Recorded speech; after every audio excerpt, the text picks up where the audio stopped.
I've been trying to show more of the like why we're doing this more than like this is how you do it. Yeah. Right. So I want you to understand, like, I can tell you this is how you do it. Go do it. Yeah. If you don't know why, But, yeah, like, this I agree. is why we do this. Mhm. This Yeah. is what's going to happen if you don't have this grip here. This Yeah. is what's going to happen if your head pressure, your head positioning is out of place. They're Yeah. going to do this. Like, I want people to understand, like, there's a lot going on here. It looks simple, but there's really a lot going on. The reasoning is a big portion of it that I think a lot of instructors overlook as to like why you do a particular technique and in a particular way. It's like, especially when you're showing it on a non-resisting opponent, like an uke, right? Like you're like, oh, this is how I knee cut.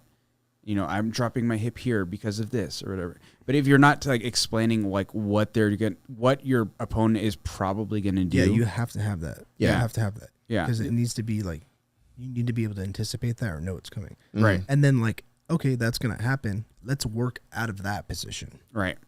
Yeah. You know what I mean? Like Yep. that's like, there's like step 1, step 2, step 3, step 4. Well, step 3, it might get squirrely. You know what I mean? What happens when you lose that underhook? Yeah. Let's work on how to address that. Yeah. How to like and recorrect the position. And the problem about that is like for me, which is nicer now because I used to have 1 hour blocks to teach. Now I have an hour and a half, so I can get into the weeds a little more. Mhm. Yeah. And I like doing that, but sometimes I don't. I feel like sometimes like it's probably annoying hearing me talk a lot. Yeah. So I don't want to be that guy either. So I try to condense that. I'm trying to find a balance between the two. Sure, Like, for sure. I'm explaining it to you, yeah. but I'm not sounding like preachy. I don't Yeah, want to well- skip the half. Well- the why. Yeah. Well, there's. I'm not skipping it, but I'm also not like. I've known guys before where it's like, hey, like, we're gonna roll soon or what? Yeah. Yeah. Well, and then like if you talk long enough, people are like checking out. Yeah. I slowly mean, but surely. I they got check ADD out. like a motherfucker. Yeah. I know how it is For bro. sure. And then you clap and you're like, what are we doing? Yeah, because you forgot what he was talking about. 10 Yeah. minutes So ago. my 6 a.m.s are an hour long, and 100%. Like I agree. Like where if you get into the weeds too long, you start digging into the live rounds, which is kind of like what everybody. that's came the for. fun shit, That's right? what they Yeah. came for. That's the fun shit. That's They what wanna get- everyone wants, They want to right? get a workout. But like, yeah, They want to exactly. get a sweat. 100%. But so for me, I'm like, you get 2 techniques, maybe 3. 2 techniques and a what if. Right. That's really all you need. You know what I mean? A For an max, hour class. For an hour Yeah. class, Yeah. right? So and for me, I'm always looking for the why. Yeah. Why are we doing it this particular way? I'm like, this is why I do this because like they could react this way and that negates everything you just did or whatever. Yeah. It's very important. I think I agree. The context is often overlooked in jiu-jitsu. Like we just want to be like, this is the technique. This is how we do it.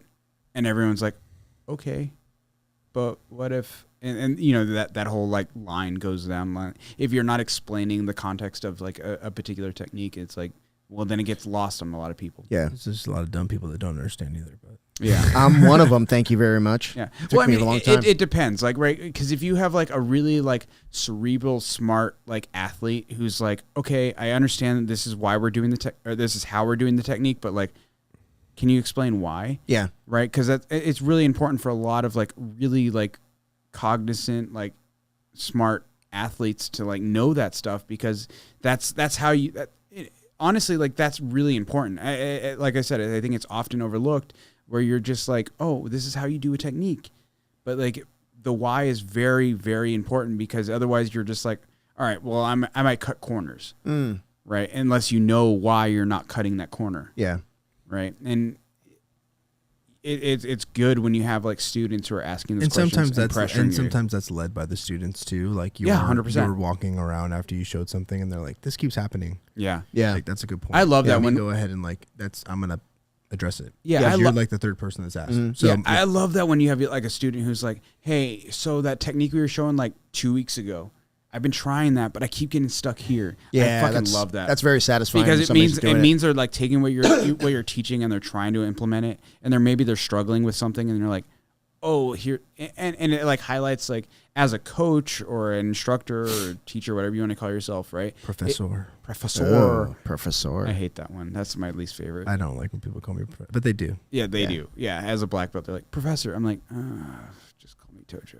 Yeah. But it highlights like maybe you like didn't teach it to the fullest that you could have. Like you missed a spot. Like I think it's nice. Like it helps like highlight that. That's kind of like your feedback as an instructor, right? Like oh, you're right. I should have explained why we do it this way. And I think it's important for people that are teaching to train like that same day. Yeah. So if you're teaching in the morning and you train in the evenings, you can come back the following morning and be like in a troubleshooting mode.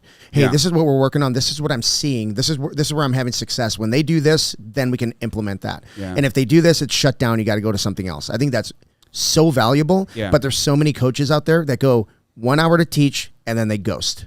Yeah. Until the next day when they come back and teach. I train during the classes that I teach. Yeah. Me too. Yeah. And when I can, like, obviously, like, for me, like, for training versus teaching, like, if I have an even number of students and myself, so it's even, like, say there's 20. I'm not gonna wipe out that if I need to get around it. See, I'm not. On the wall, kid. You're out, bro. Yeah. Sorry, buddy. You're out, bro. Hey, hit the locker room, bro. No. You probably have smaller morning classes. Mm-hmm. Yeah, I have 30 people in my Nogi classes, so it's sure. It's fine.